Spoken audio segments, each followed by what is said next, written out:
जरूरी सूचना है आप सभी स्टूडेंट्स के लिए। स्टडी फॉर सिविल सर्विसेज का Android app Google play store में आ चुका है, उसको प्लीज तुरंत इंस्टॉल कर लीजिए। और अगर आप स्टडी फॉर सिविल सर्विसेज के सिर्फ ऐप से कोई भी कोर्स, कोई भी पीडीएफ परचेस करते हैं तो उसमें अप्लाई कूपन, अगर आप ज्ञान सर जो है आप उसमें अप्लाई करते हैं, ये कूपन कोड है, तो उसमें 20% फीस तुरंत माफ हो जाएगी। मतलब 20% डिस्काउंट तुरंत उसमें लग जाएगा।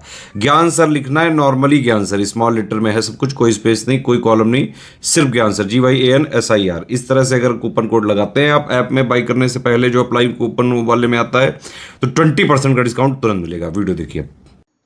नमस्कार दोस्तों, स्वागत है आपका सी सेट प्रिपरेशन के इस यूट्यूब चैनल पर। दोस्तों, आज की इस वीडियो में हम लोग यूपी पीसीएस प्री 2024 के लिए सी सेट मैथ्स के कुछ बेहतरीन प्रश्नों का डिस्कशन करेंगे।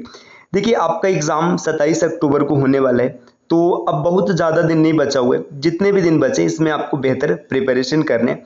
तो सी सेट का जो सेक्शन होता है, सी सेट को लेकर ज़्यादा डर लगता है विद्यार्थियों को कि ये क्वालिफाई होगा कि नहीं होगा, क्या चीज़ें बनेंगी। तो देखिए, इसके लिए सी सेट की एक सीरीज सी सेट प्रिपरेशन पर चल रही, जिसमें कि अभी हिंदी के कॉन्सेप्ट हम लोग सीख रहे हैं, है ना। तो उसी सीरीज को आगे बढ़ाते हुए अब हम लोग मैथ्स, रीजनिंग, इंग्लिश और इंटरपर्सनल स्किल के भी क्वेश्चन का डिस्कशन करेंगे। तो मैथ्स और रीजनिंग के जो क्वेश्चन होंगे इसे हम लोग एमसीक्यूज के फॉर्मेट में सीखेंगे, क्योंकि देखिए ये पेपर ऐसा है कि इसमें आपको सिर्फ इसे क्वालिफाई करना है, इससे मेरिट का कोई लेना देना नहीं है।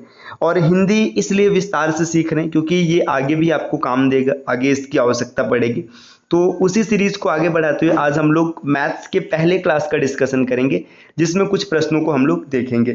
तो देखिए, यहाँ पे पहला प्रश्न दिया हुआ है। इससे पहले कुछ जरूरी सूचना, अगर आप टीम के पेड कोर्सेज से जुड़ना चाहते हैं पीसीएस के कंप्लीट प्रिपरेशन के लिए, तो इन दिए गए नंबर पे कॉल या व्हाट्सएप करके आप टीम के पेड कोर्स से जुड़ने की प्रक्रिया समझ सकते हैं। ये ज्ञान सर का व्हाट्सएप नंबर है, आप यहाँ से व्हाट्सएप के माध्यम से भी जानकारी प्राप्त कर सकते हैं। और अभी तक अगर आपने प्ले स्टोर से स्टडी फॉर सिविल सर्विसेज का एप्लीकेशन इंस्टॉल नहीं किया तो आप जरूर इंस्टॉल कीजिएगा। एप्लीकेशन के माध्यम से अगर आप किसी भी कोर्स को परचेस करते समय कोड अप्लाई करते हैं ज्ञान सर, जिसमें कि कोई स्पेस नहीं होगा, तो आपको अप टू 50% तक डिस्काउंट देखने के लिए मिल सकता है। तो चलिए दोस्तों, अब बढ़ते हैं आगे अपने प्रश्नों की ओर। देखिए, यहाँ पर पहला प्रश्न दिया है, अधोलिखित में विषम संख्या है। देखिए, विषम संख्या, सम संख्या, बड़ा आसान सा ट्रिक है।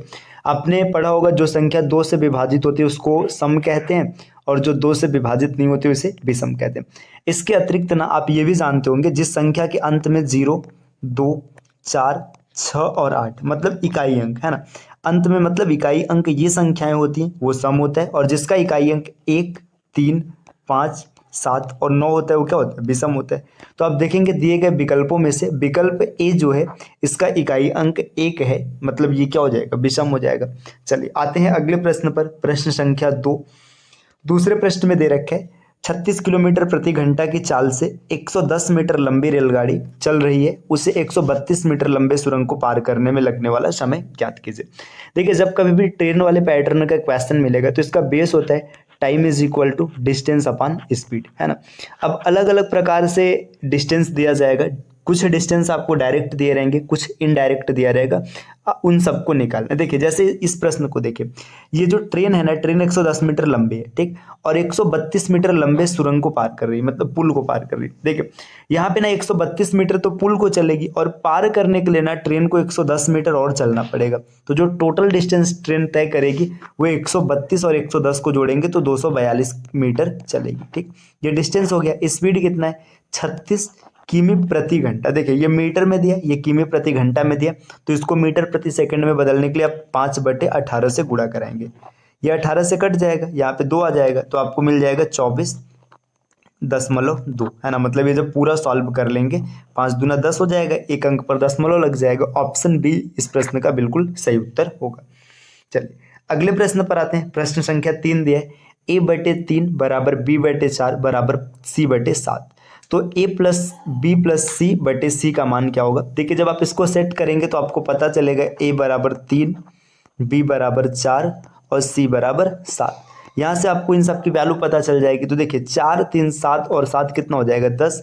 इसका 4, 3, 7 और 7 14 और बटे सी है, सी का मान है 7, इसको काट देंगे तो 2 मिलेगा। तो इस प्रश्न का विकल्प बी बिल्कुल सही होगा। प्रश्न संख्या 4, चौथा प्रश्न क्या बोल रहे हैं, ए और बी की मासिक आय 4 और 5 के अनुपात में है तथा उनके मासिक व्यय 7 और 9 के अनुपात में है। यदि दोनों ही 50 रुपये प्रति माह की बचत करते हैं तो ए की मासिक आय कितनी होगी। समझिए, अब यहाँ पे ना हम इनकम को एक्स मान रहे हैं और एक्सपेंडिचर मतलब जो खर्च होता है उसको वाई मान रहे हैं। देखिए ए की अगर बात करेंगे तो ए क्या कर रहा है, देखिए 4x रुपये कमा रहा है, 4x कमा रहा है ना, और खर्च को हमने कितना माना है, वाई रुपए, तो एक खर्च कितना कर रहा है, 7y। इसने 7y खर्च कर दिया तो इसके पास बचे 50 रुपये। अब अगर b की बात करेंगे तो b कितना कमा रहा है, 5 रुपये, मतलब 5x कमा रहा है, और खर्च कितना कर रहा है, खर्च कर रहा है 9y, है ना। 9y को निकाल देंगे तो यहाँ से भी 50 मिलेगा। अब इस इक्वेशन को कैलकुलेट करना है। आप देखिए इसमें b की मासिक आय पूछा है तो हम आय को जिंदा रखते हैं, बाकी एक्सपेंडिचर को कैंसिल करने की कोशिश करते हैं। देखिए अब यहाँ पे इसको देखिए y को कैंसिल करने के लिए क्या करना होगा, ऊपर 9 से गुणा कराना पड़ेगा और नीचे 7 से। तो ऊपर जब 9 से गुणा कराएंगे तो आपको पता चलेगा 36x, क्योंकि 9 का मल्टीप्लाई होगा, बराबर 450, है ना। y को इसलिए नहीं लिख रहे हैं क्योंकि लास्ट में कैंसिल ही हो जाएगा। अब देखिए यहाँ पे 7 से कराएंगे तो 7 बचे 35x और बराबर 350। देखिए यहाँ पे दोनों साइन सेम है तो यहाँ पे माइनस करेंगे तो ये चिन्ह बदल जाएगा। 36 में से 35 गया तो x बचा, 450 में से 350 गया तो 100 बचा।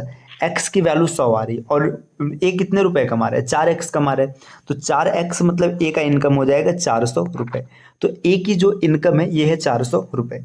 चलिए प्रश्न संख्या 5 पर आते हैं। 5वां प्रश्न क्या है, दो संख्याएं 5 और 6 के अनुपात में है, यदि दोनों में से 8 घटा दिया जाए तो ये 4 और 5 के अनुपात में हो जाती हैं। संख्याएं ज्ञात कीजिए। देखिए जो संख्या है ना ये 5 और 6 के अनुपात में, मतलब संख्या पहले 5 अनुपात 6 था, अब दोनों में से 8 कम किया गया। जब -8 करेंगे तो इनका रेशियो बन गया 4 और 5। देखिए यहाँ पर ध्यान देंगे तो 8 कम हुआ है, लेकिन 5 से देखिए 6 से 5 1 यूनिट कम हुआ है, 4 से 5 1 यूनिट कम हुआ है। दोनों तरफ जो यूनिट है समान है, मतलब 1 यूनिट की वैल्यू कितनी हो गई, 8 हो गई। अब आपसे पूछ रहा है कि संख्याएं होंगी, तो देखिए संख्याएं क्या हो जाएंगी, 5 यूनिट की वैल्यू 40 और 6 यूनिट की वैल्यू 48। तो ऑप्शन ए बिल्कुल सही होगा। आपने ये प्रश्न रेशियो मेथड से किया है, अन्यथा आप इसको बेसिक तरीके से एक्स मान के भी कर सकते, उसको भी देख लेते हैं। देखिए वो कैसे किया जाएगा, आप मानेंगे कि जो संख्या है ना, देखिए 5x है और दूसरी संख्या कितनी है, 6x है। जब इन संख्याओं में से 8 घटाया जाता है, -8 यहाँ भी हुआ, -8 यहाँ भी हुआ, तो इनका जो रेशियो बन जाता है, रेशियो कितना बन जाता है, 4 और 5 का बन जाता है। अब इसको कैलकुलेट करेंगे क्रॉस मल्टीप्लाई करके, 5 बचे 25, देखिए 25 हो जाएगा, और 6 चौका 24, 25 में से 24 जाएगा तो 1 बचेगा, है ना, 1 x बचेगा, या डायरेक्ट आप x लिख लीजिए। और 8 पंचे 40 और 8 चौका 32, 40 में से 32 जाएगा तो 8 बचेगा। 1 x की वैल्यू 8 है तो 5x की वैल्यू 40 और 6x की वैल्यू 48। आप किसी भी मेथड से करेंगे आपके उत्तर पर कोई फर्क नहीं पड़ेगा, आपका उत्तर एकदम सही आएगा। चलिए आते हैं प्रश्न संख्या 6 पर। देखिए प्रश्न संख्या 6 क्या बोल रहे हैं, देखिए यहाँ पे दिया 2x प्लस 1/2x, इसका मान दे रखा है 6, और आपसे पूछ रहा है 4x² प्लस 1/4x² का मान क्या होगा। बहुत ही सहज सा प्रश्न है। देखिए आपने एक फार्मूला पढ़ा होगा बीजगणित में, जब कभी भी a प्लस 1/a बराबर n दिया रहता है और यहाँ से पूछेगा a² प्लस 1/a² बराबर क्या होगा, तो डायरेक्ट फार्मूला होता है n²। यहाँ पे देखिए माइनस है तो यहाँ पे भी माइनस को ही रखेंगे, है ना, क्योंकि माइनस दिया तो यहाँ पे माइनस कर लेते हैं, है ना। जब माइनस रखेंगे तो यहाँ पे क्या हो जाएगा, n² प्लस 2, और अगर यही यहाँ पे प्लस रहता ना तो आप यहाँ पर माइनस लिखते, बस ये याद रखना है। तो आपसे ये फार्मूला पूछ रहा है, देखिए n का मान हो जाएगा 6, तो 6 का स्क्वायर करेंगे, 6 6 का 36, 36 में 2 जोड़ देंगे, 36 और 2 38। ऑप्शन ए बिल्कुल सही विकल्प होगा। चलिए प्रश्न संख्या 7 को देखते हैं। 7वां प्रश्न क्या पूछ रहा है, व्यंजक x प्लस वाई का क्यूब और प्लस x माइनस वाई का क्यूब, इसका गुणनखंड क्या होगा। तो देखिए x प्लस वाई और x माइनस वाई इसका क्यूब लिखते तो a प्लस बी का होल क्यूब होता है a cube plus b cube plus 3ab bracket में a प्लस बी। तो लिख लेते, देखिए लिखेंगे x cube plus y cube plus 3xy और ब्रैकेट में x प्लस वाई, है ना। ये यहाँ पे जगह थोड़ा सा कम पड़ रहा है, साइज को ना थोड़ा और छोटा कर लेते हैं, ठीक है, ताकि आसानी से लिखा जा सके। देखिए ये क्या हो रहा है, चलिए अब लिखते हैं यहाँ पे, देखिए x cube plus y cube plus 3xy और ब्रैकेट में x प्लस वाई। देखिए ये x प्लस वाई का होल क्यूब है। अब यहाँ पर लिखेंगे प्लस x माइनस वाई का होल क्यूब लिखेंगे तो x cube minus y cube minus 3xy और ब्रैकेट में x माइनस वाई। ठीक, अब देखिए जो जो चीज़ें कटने लायक है उसको काट देते। देखिए यहाँ पे आप देखेंगे ना, जब इसको जोड़ेंगे तो आपको मिलेगा 2x क्यूब। ठीक, ये देखिए ये दोनों आपस में कैंसिल हो जाएंगे, है ना। लेकिन अब यहाँ पे देखिए, जब यहाँ पर आप आएंगे ना तो ये देखिए पहले माइनस है और ये प्लस है, तो ये कैंसिल नहीं होगा। इसको ओपन कर लेते हैं। तो जब ओपन करेंगे तो आप लिखेंगे, देखिए प्लस 3x² वाई और यहाँ पर हो जाएगा प्लस 3y²। ठीक है, और यहाँ पर जब आप देखेंगे ना तो ये पहला वाला फंडा बनेगा 3x² वाई और यहाँ पर बनेगा 3x² वाई। एक प्लस और एक माइनस में रहेगा तो कैंसिल हो जाएगा और नीचे माइनस माइनस प्लस हो जाएगा, यहाँ पर बच जाएगा 2xy²। ये मिल जाएगा। अब देखिए 2x यहाँ पर भी है और 2x यहाँ पर भी है, तो 2x को कॉमन कर लेंगे। जब 2x को कॉमन करेंगे तो 2x निकल जाएगा। यहाँ क्यूब है तो क्यूब का मतलब x² बच जाएगा और प्लस का साइन आ जाएगा। और देखिए 2x जा चुका है तो y²। तो इस प्रश्न का बिल्कुल सही विकल्प जो बनने वाला है इसमें, अच्छा एक चीज़ यहाँ पे ध्यान दीजिए, यहाँ पे जब मल्टीप्लाई कराएंगे तो यहाँ पे 3 ऊपर रहेगा, 3 यहाँ पर भी रहेगा ना, तो 3 और 3 6 हो जाएगा। माफ़ कीजिएगा, थोड़ा सा ध्यान नहीं दिए। ठीक है, यहाँ पे 6 हो जाएगा, 6 में से 2 बाहर जाएगा तो यहाँ पे 3 बच जाएगा, है ना। तो 3 यहाँ पे देखिए 2x ब्रैकेट में x² प्लस 3y², ये इसका बिल्कुल सही विकल्प होगा, ऑप्शन डी। ठीक है, तो ये 7वां प्रश्न हो गया। चलिए अब प्रश्न संख्या 8, अधोलिखित भिन्न, यहाँ पर भिन्न दे रखा है, का आरोही क्रम होगा। इसमें भिन्न को आरोही क्रम में लगाना है। आरोही क्रम का मतलब है बढ़ते हुए क्रम में। तो देखिए बढ़ते हुए क्रम में लगाने के लिए सबसे आसान तरीका है, आप आसानी से भाग कर लीजिए। देखिए 3/8 को जब भाग करेंगे तो आपको मिलेगा यहाँ पे 3/8 का मतलब हो जाएगा 0.375, है ना। अगर आप भाग करेंगे तो अब देखिए भाग तेजी से कैसे होगा, आपको परसेंटेज फ्रैक्शन वैल्यू याद होगा। 3/8 का मतलब होता है 37.5%, तो यहाँ से मिल गया। देखिए 3/5 का मतलब होता है 0.6, 2/3 का मतलब होता है 0.67 और 1/2 का मतलब होता है 0.5। तो इसमें आरोही क्रम में सेट करना है, मतलब बढ़ते क्रम में। तो सबसे पहले सबसे छोटा आएगा, सबसे छोटा का मतलब 3/8। देखिए ये 2 विकल्प तो कैंसिल हो गए क्योंकि इसमें 3/8 से शुरुआत ही नहीं है। दूसरे नंबर पे आएगा 0.5 मतलब 1/2। तो यहाँ पे देखिए 3/8 1/2 अभी दोनों चल रहे हैं। फिर तीसरे नंबर पे आएगा 3/5। 3/5 ऑप्शन ए विकल्प सही हो जाएगा और बी भी गलत हो जाएगा। चलिए बढ़ते हैं प्रश्न संख्या 9 पर। प्रश्न संख्या 9 क्या दिया है, यदि x और y धनात्मक पूर्णांक हैं जो समीकरण x² माइनस y² बराबर 11 को संतुष्ट करते हैं तो x² प्लस y² का मान होगा। अच्छा प्रश्न है, देखिए कैसे इसको टैकल करना है। यहाँ पर दे रखा है x² माइनस y² बराबर 11। इसका मतलब समझिए, आप ऐसे लिख सकते हैं x प्लस वाई एक कोष्ठक में और x माइनस वाई दूसरे कोष्ठक में और इसका मान हो जाएगा 11। अब 11 के साथ आप 1 का मल्टीप्लाई कर लीजिए, कोई फर्क नहीं पड़ेगा। अब यहाँ से क्या दिख रहा है कि x प्लस वाई का मान कितना है 11 और x माइनस वाई का मान कितना है 1 है। अब यहाँ से आप x को कैलकुलेट करेंगे तो आपको 6 मिलेगा और y को कैलकुलेट करेंगे तो आपको 5 मिलेगा। x² प्लस y² निकालना है। देखिए 6 6 का 36 और 5 5 25, 36 और 25 को जोड़ेंगे तो 61 बिल्कुल सही हो जाएगा, ऑप्शन सी। चलिए अगले प्रश्न पर आते हैं। प्रश्न संख्या 10।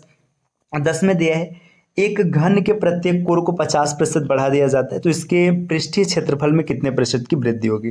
पृष्ठीय क्षेत्रफल की वृद्धि निकालना है। आप इसको चाहे तो बेसिक फार्मूले से निकाल सकते हैं, x plus y plus x y बटे 100%, या तो आप इसमें परसेंटेज फ्रैक्शन वैल्यू लगा सकते हैं, चाहे तो सक्सेसिव लगा सकते हैं, जिससे आपको सुविधा पड़े। ठीक, देखिए अगर आपको भिन्न के साथ करना है तो आप लिखेंगे 50% का ग्रोथ किया जा रहा है, 50% की प्रतिशत फ्रैक्शन वैल्यू होती है 1/2। मतलब समझिए भिन्न को ना 2 से कितना कर दिया गया, 1 बढ़ा के 3 कर दिया गया। क्षेत्रफल निकालना है मतलब 2 बार जाएगा, तो यहाँ पे देखिए 2 से 3 मतलब ये देखिए पहले 4 था, अभी कितना हो गया 3 3 का 9 हो गया। ग्रोथ कितने की आ रही है 5 की आ रही है। बेस पॉइंट क्या है 4 है, तो इसको कैलकुलेट करेंगे तो 125% मिलेगा। एक तरीका ये रहा। दूसरा तरीका देखिए इसका सक्सेसिव क्या हो जाएगा, सक्सेसिव आप लगा लीजिएगा, है ना। सक्सेसिव लगाएंगे तो 50 का देखिए 2 बार सक्सेसिव हो जाएगा। पहले 100 से 50% बढ़ेगा तो 150 हो जाएगा, फिर इसका 50% बढ़ाएंगे मतलब 75 बढ़ेगा तो 225 हो जाएगा। 225 बन गया। यहाँ पर आप देखेंगे तो कितना ग्रोथ हुआ है 125 का हुआ है। एक ये रहा। इसके बाद डायरेक्ट आप फार्मूला लगा सकते हैं। फार्मूला क्या होता है x plus y plus x y बटे 100 हो जाएगा। यहाँ से भी आप कैलकुलेट करेंगे तो 125 मिलेगा, ऑप्शन डी बिल्कुल सही होगा। चलिए आते हैं अगले प्रश्न पर। प्रश्न संख्या 12। यहाँ पर क्या बोल रहे हैं, किसी त्रिभुज ABC में AB बराबर है 9, BC बराबर है 40 और AC बराबर है 41 तो त्रिभुज होगा। देखिए जब कभी भी ऐसे प्रश्न आते हैं तो आपको क्या करना है, पाइथागोरस थ्योरम लगाना है। मतलब बड़ी भुजा का स्क्वायर मतलब AC स्क्वायर बराबर अन्य दो भुजाओं के स्क्वायर का योग, ठीक है, AB का स्क्वायर प्लस BC का स्क्वायर। देखिए अगर ये बराबर दिख रहा है, बराबर दिखेगा तो ये हमेशा समकोण होगा, अगर ये बड़ा दिखेगा तो अधिक कोण होगा और छोटा दिखेगा तो न्यून कोण होगा। ऐसे आप देख सकते हैं एक ट्रिपलेट है ना, 41, 40 और 9 का ट्रिपलेट बनता है, तो ट्रिपलेट हमेशा समकोण में बनता है, तो 12 का विकल्प ए बिल्कुल सही होगा, समकोण होगा। अगला प्रश्न है प्रश्न संख्या 13, निम्नलिखित प्रेक्षणों की मध्यिका होगी। आप सबको आराम से आरोही क्रम में व्यवस्थित कीजिएगा या फिर अवरोही क्रम में व्यवस्थित कीजिएगा और उसमें आप कैलकुलेट कर लीजिएगा। देखिए 2, 2, 4, 2, 6, 8 और 1, 9, 9 टर्म है। 9 टर्म का मतलब जब सबको आरोही क्रम में व्यवस्थित किया जाएगा तो n+1/2 है ना, पांचवा पद जो होगा वही आपकी मध्यिका बनेगी। तो देख लेते हैं पांचवा पद क्या बनेगा, ऐसे देख लीजिए। पहले 25 कैंसिल हो जाएगा, पहला पद हो गया। 25 के बाद 31 होगा दूसरा, 32 तीसरा है ना, इसके बाद 32 के बाद 37 चौथा हो जाएगा। 37 के बाद देखिए और कौन है, 37 के बाद सीधा 39 है ना, तो 39 इसका बिल्कुल सही विकल्प होगा, ऑप्शन सी। चलिए आते हैं अगले प्रश्न पर। प्रश्न संख्या 14 दिया है, यदि 3x + 3y बराबर 9 है और यहाँ पे x - 5 का क्यूब प्लस 3y - 4 का क्यूब क्या होगा। देखिए यहाँ पे आपको एक वैल्यू मान के चलना है जो इसको सेटिस्फाइड करे। तो अगर हम मान ले कि x बराबर है 3 और y बराबर है 2, देखिए x बराबर हमने 3 मान लिया और y बराबर हमने 2 मान लिया, सेटिस्फाइड कर रहे हैं ना, x बराबर 3 और y बराबर 2। तो देखिए यहाँ पे अब आपको क्या करना है, इसको कैलकुलेट करना है। x बराबर आपने कितना लिया है 3 है ना, तो यहाँ पे आपको मिलेगा -8 और y बराबर आपने लिया है 2, तो 3 दूना 6, यहाँ पर मिलेगा +8। तो इसको जब कैलकुलेट करेंगे तो 8 - 8 0 मिल जाएगा, तो बिल्कुल सही हो जाएगा, ऑप्शन डी। अब देखिए इसमें आप कोई भी अंक लेके कैलकुलेट करेंगे आपका आंसर यही आएगा, आंसर पे कोई विशेष फर्क नहीं पड़ेगा।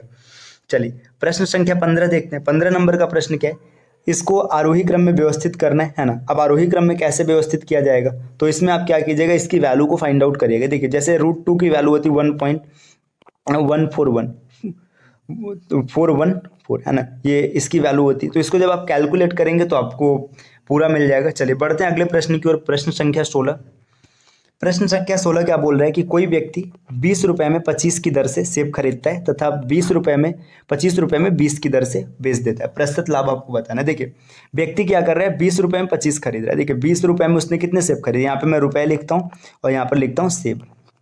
देखिए इसने ना 20 रुपए लगाए और कितना सेब खरीदा, 25 सेब खरीदा। फिर आगे बोल रहा है कि तथा 25 रुपए में 20 की दर से बेचता है। 25 रुपए में बेच दिया, कितना बेच रहा है, 20 बेच रहा है। अब देखो उसने जितना खरीदा होगा उतना ही तो बेचेगा ना। अब इसमें खरीद और बेच को बराबर करिए। तो देखिए मान लीजिए यहाँ पे इसका ये खरीद वाला है 25 और बेचने वाला है 20, तो मान लेते हैं इसको बराबर करने के लिए 100 बनाते हैं। तो गुणे 4 करेंगे यहाँ पर और यहाँ पर गुणे 5 करेंगे। क्यों, क्योंकि जब 4 करेंगे तो 100 सेब खरीद लेगा और 5 करेंगे तो 100 बेच लेगा। देखिए 100 सेब इसने कितने रुपए में खरीदा है, यहाँ भी 4 से गुणा करेंगे 80 रुपए में, और 100 सेब बेच कितने में रहा है, 5 से गुणा करेंगे तो 125 रुपए में। फायदा कितने का उठा रहा है, फायदा उठा रहा है 45 रुपए का। बेस क्या है, बेस इसका है 80 रुपए, और कैलकुलेट करने के लिए 100 से मल्टीप्लाई करेंगे, यहाँ पर 5 और यहाँ पर 4 है ना। जब इसके बाद आगे इसको कैलकुलेट करेंगे, देखिए ये 11.25 और गुणे में 5, इसका मल्टीप्लाई कराएंगे तो 11 × 5 = 55 है ना। 55 से ऊपर आंसर आएगा, खाली एक ही ऑप्शन है, ऑप्शन डी बिल्कुल सही हो जाएगा। चलिए अब अगला प्रश्न है प्रश्न संख्या 17, एक निश्चित राशि चक्रवृद्धि ब्याज से अपने की 3 गुनी हो जाती है, कितने वर्षों में यह राशि 9 गुनी हो जाएगी। ये यहाँ पे समय नहीं दिया है ना, रुके इसमें हिंदी में लगता है थोड़ी सी टाइपिंग की मिस्टेक है, इंग्लिश को देखते हैं। A certain some of money in 3 year. देखिए 3 साल में क्या होता है, 3 साल में ना ये क्या हो जाती है, थ्राइस हो जाती है। तो कितने साल में 9 गुना हो जाएगा है ना। तो देखिए इसमें क्या होता है, पैसा स्क्वायर टाइम चलता है, तो यहाँ पे 3 साल में 3 गुना हो रहा है, तो 6 साल में 9 गुना हो जाएगा, ऑप्शन ए बिल्कुल सही हो जाएगा। चलिए अगले प्रश्न पर आते हैं, प्रश्न संख्या 18 है ना। आपसे बोल रहा है कि इसमें आपको विचार करना है, अधोलिखित कथनों पर विचार कीजिए। इसका एक गुणनखंड ये है, तो देखिए गुणनखंड होने का मतलब पता है क्या होता है, जैसे ये x + 3 इसका गुणनखंड है ना, इसका मतलब x बराबर अगर -3 रखेंगे ना तो ये इक्वेशन 0 हो जाएगा। रख के चेक कर लेते हैं, x बराबर -3 रखेंगे तो यहाँ पे मिल जाएगा -27 है ना, और फिर यहाँ पे 3 त्रिका 9 और 9 दूना 18 हो जाएगा, और फिर माइनस यहाँ पे आप 3 त्रिका 9 कर लेंगे और +8 कर लेंगे। देखिए यहाँ पे 27 और 8 कितना हो जाएगा, 35 हो जाएगा। और यहाँ पे 27 और 9 कितना हो जाएगा, 36 हो जाएगा। और 28 8 26 होगा। तो फिर पहला तो फॉलो नहीं हो पा रहा है। क्यों नहीं हो पा रहा है, क्योंकि ये बराबर नहीं बन रहे। दूसरे में देखिए x माइनस 2, तो x बराबर 2 रखना है। अब x बराबर 2 रखेंगे तो देखिए पूरा का पूरा प्लस है, मतलब 0 बनेगा ही नहीं। तो न तो एक फॉलो कर रहा है, न तो डी फॉलो कर बी दूसरा फॉलो कर रहा है। तो ऑप्शन डी बिल्कुल सही हो जाएगा। चलिए अगला प्रश्न आपसे पूछ रहा है कि इसका सरलतम रूप आपको बताना है। देखिए सरलतम रूप आप कैसे निकालेंगे, आप इसको आराम से देख सकते हैं किसका रूप है, एक्स स्क्वायर माइनस 1 मतलब ए स्क्वायर माइनस बी स्क्वायर। तो आप आराम से लिख सकते हैं एक कोष्टक में एक्स माइनस 1 और दूसरे में एक्स प्लस 1, ठीक, और बटे में एक्स प्लस 1, ये बना। देखिए अब अगर आप इसको देखेंगे ए क्यूब माइनस बी क्यूब, ए क्यूब माइनस बी क्यूब जो होता है ये किसका स्वरूप होता है, ये होता है ए, देखिए एक कोष्टक में ए माइनस बी मतलब एक्स माइनस 1 और दूसरे कोष्टक में A square plus B square plus A B. तो यहाँ पे आपको नीचे जो दिख रहा है ये यही मिल जाएगा। तो मैं यहाँ पे ऐसे डायरेक्ट मान लेता हूँ कि ये कैंसिल हो जाएगा, है ना। ये जो बचा हुआ टर्म रहेगा ये नीचे इससे कैंसिल हो जाएगा और यहाँ से ये कैंसिल हो जाएगा। देखिए एक्स माइनस 1 और एक्स माइनस 1, है ना, एक्स माइनस 1 और गुड़े एक्स माइनस 1, तो एक्स माइनस 1 का होल स्क्वायर मिलेगा यहाँ पर, है ना। ये ऑप्शन जो है इसमें विकल्प मैच नहीं कर रहा है, तो इसमें जो सही आंसर हो जाएगा एक्स माइनस 1 बनेगा। अगले प्रश्न पर आते हैं, प्रश्न संख्या 20। दिया है 9 square minus r x plus 81 के मूल समान है तो आर की वैल्यू। देखिए जब भी मूल समान होता है तो विविक्त कर का फार्मूला लगता है, बी स्क्वायर माइनस 4ac बराबर 0, है ना, यही अप्लाई करेंगे। तो देखिए b का मान कितना है, माइनस आर है, तो यहाँ पे आप माइनस आर लिखेंगे तो मतलब आर ही स्क्वायर मिलेगा। और बराबर ये 4, a का मान कितना है 9 और c का मान कितना है 81। अब इसको कैलकुलेट करना है तो यहाँ से कैलकुलेट कर लेंगे। तो देखिए यहाँ से 2 मिल जाएगा, यहाँ से 3 मिल जाएगा और यहाँ से 9 मिल जाएगा आर की वैल्यू। और ये प्लस में भी हो सकता है माइनस में भी हो सकता है, तो इसका बिल्कुल सही विकल्प होगा ऑप्शन डी। तो देखिए आज की क्लास रही, हम लोगों ने 20 क्वेश्चन को प्रैक्टिस किया।